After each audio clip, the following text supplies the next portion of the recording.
In this lesson, we're going to look at strategies on how to build a strong credit profile and learn about the actions that you could take today to start rebuilding your credit.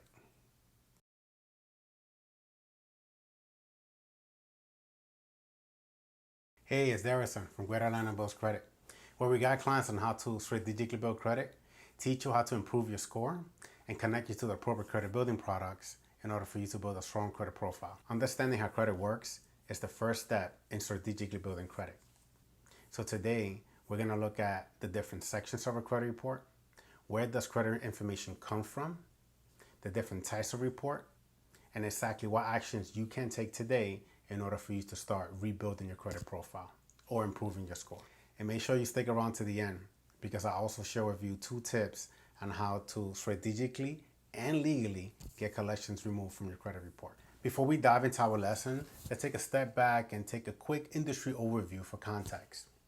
So right in the middle, we have the consumer, we have you, and you are responsible for the accuracy of your own credit report. Next, we have lenders. And lenders play a key role in our credit ecosystem. They feed information about you, the consumer, into the system from credit application.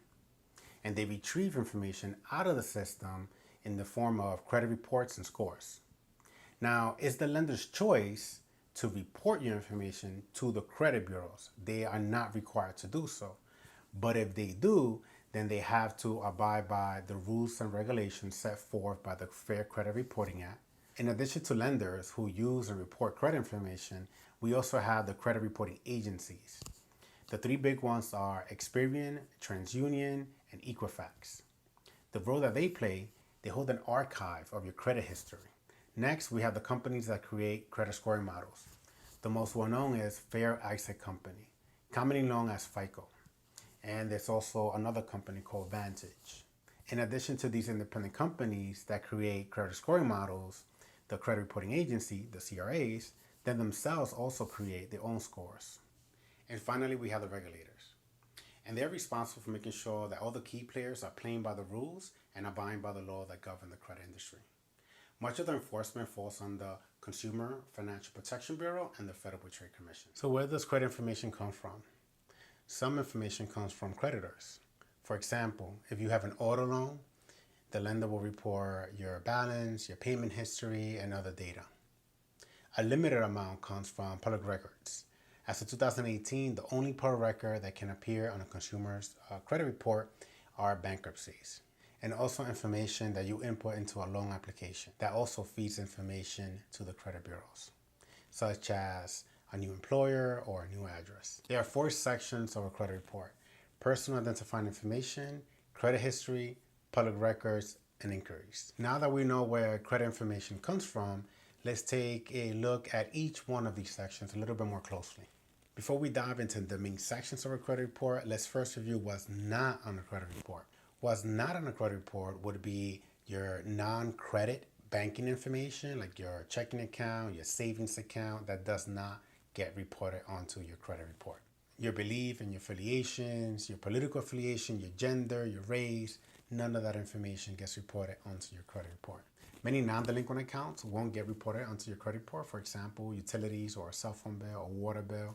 These type of accounts do not report to the credit agencies.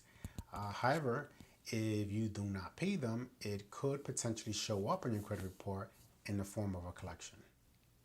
And older accounts that may no longer be reported per the Fair Credit Reporting Act. An example would be, let's say you had an auto loan or a credit card that was reported negatively 7 years ago.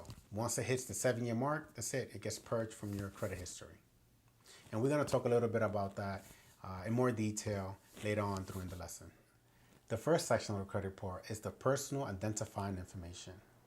There you will find your name, address, date of birth, Social Security, your co-applicant, your spouse.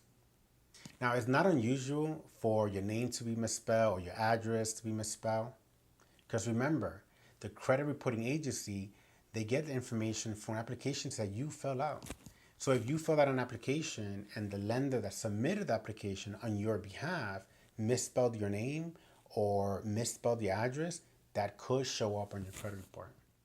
Your credit history section includes a list of all your trade lines, open and closed, credit cards, loans, collection, charge-off accounts, the date an account was open, the date an account was closed, what is your current balance, what is your overall balance, what is your credit limit, what is your current status on the account, is it positive or is it negative, is it past due?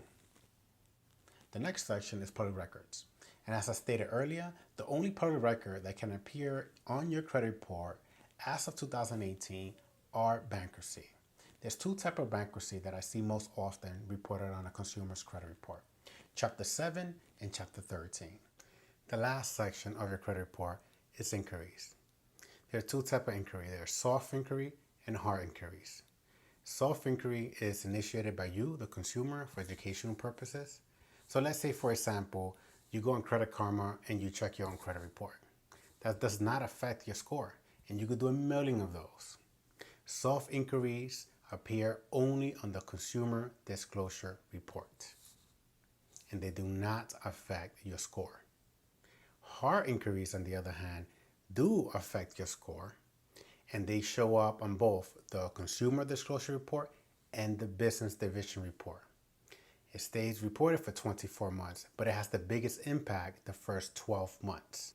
Now you're probably wondering, what's the difference between a Consumer Disclosure Report and a Business Division Report? There's two types of credit report: the Consumer Disclosure Report and the Business Division Report. The Consumer Disclosure Report, that's the free credit report that you get from annualcreditreport.com once a year. Yes, it's that one. Now the Consumer Disclosure Report, it has more detailed information about the creditors, and it lists all your soft and hard inquiries. The Consumer Disclosure Report is designed to be consumer friendly, and it has more detailed information about the creditors. It also has a list of all your soft and hard inquiries. The Business Division Report, that report is more for businesses, and it has consolidated data about the creditors. If you ever went to financial coaching, free financial coaching, that's the type of credit report that they pull. They pull a Business Division Report. So it will have your balance, the day that you open the account, but it has less information. It just has consolidated information. The Business Division Report also only has hard inquiry. It does not show the soft inquiries. So how can you get your free credit report? Easy.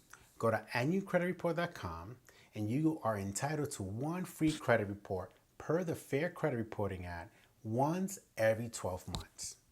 And you're entitled to one free credit report from each credit bureau. Each credit bureau also has free credit monitoring, so you should check that out. For example, TransUnion, they have the service called True Identity. It's totally free credit monitoring, and you can see what's on your credit report. Experian and Equifax have similar service.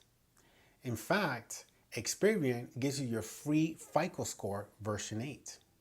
So I highly encourage you to go to Experian.com, sign up for an account, get your free FICO score. Equifax also provides free credit monitoring, and they even provide your free Vantage score version 3.0, which is one of the latest scores.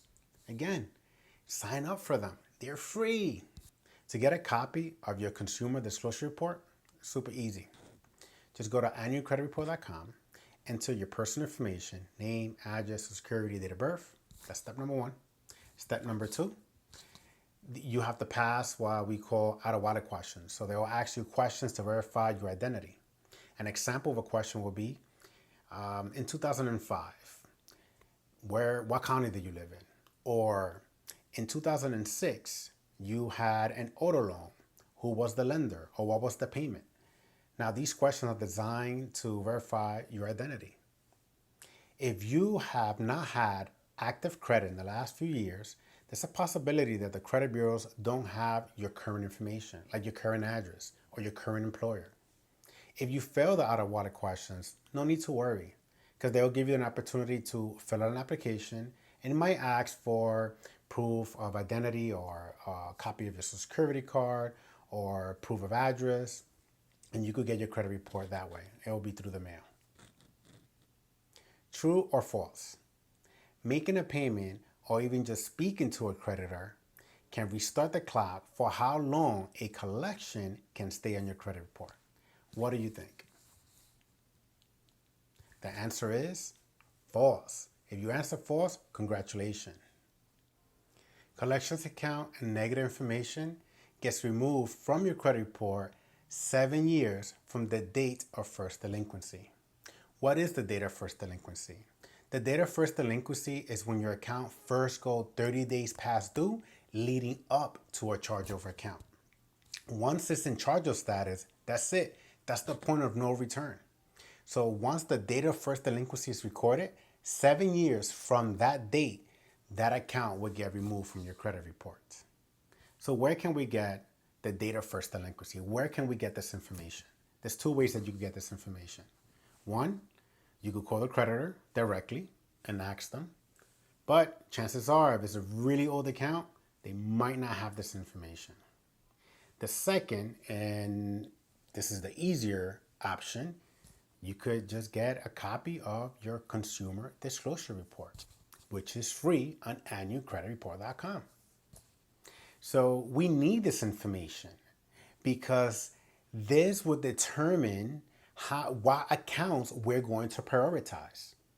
So having the date of first delinquency of old accounts and charge-off accounts and collections is super important because it helps us create a strategic plan to repair or rebuild our credit.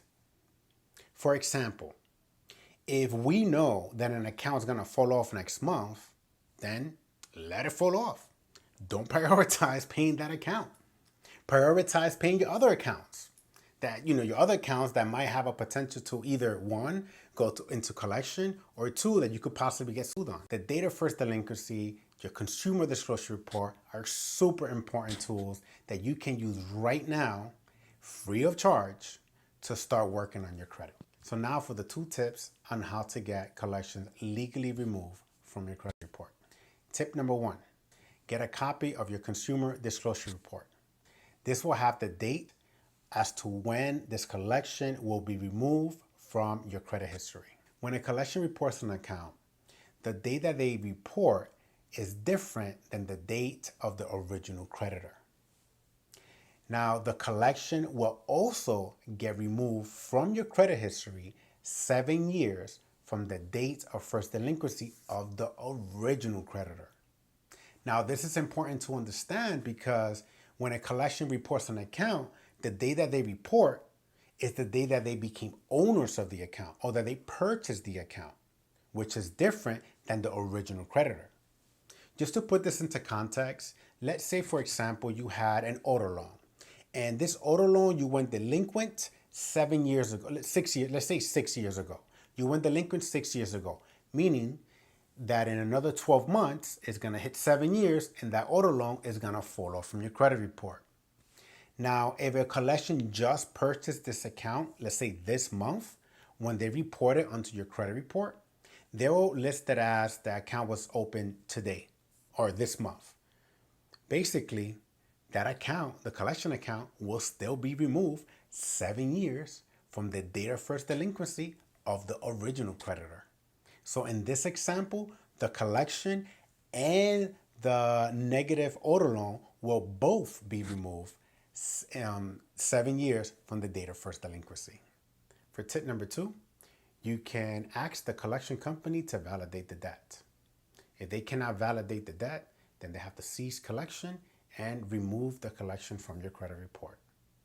When you ask a collection company to validate the debt, you are asking them to validate that the amount that you owe is correct and that they are the owners of the account and legally collect on, and they could legally collect on the account.